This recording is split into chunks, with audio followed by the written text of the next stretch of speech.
Ek wil net met julle praat oor Legacy Builders program. Dis 'n program wat ek ontdek het.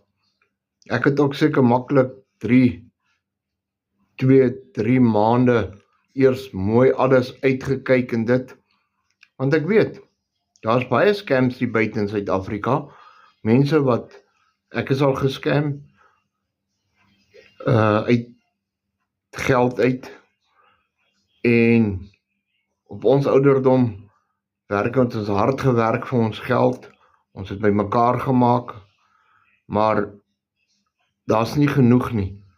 So ek het toe maar gaan rondsoek, ek het op hierdie Legacy Builders programme afgekom, en ek het dit bestudeer. Ek het 3 maande gevat, voordat ek besef het, okay, as dit vir ander werk, hoekom kan dit nie vir my werk nie? Toe dink ek, Jessie, maar jy is 60, wat weet jy nou van bemarking af op 'n selfoon, video's maak? Maar toe gaan kyk ek mooi en ek sien, wag, daar is opleiding, jy kry opleiding, hulle wys jou stap vir stap wat om te doen. En ek is nie spyt ek het dit gedoen nie. Ek was dalk 'n tech dommie, maar ek raak beter elke dag, deur te oefen, te leer, en daar is 'n uitweg vir almal daar buite, as jy wil 'n ekstra inkomste doen, as jy wil aan jou pensioen bou.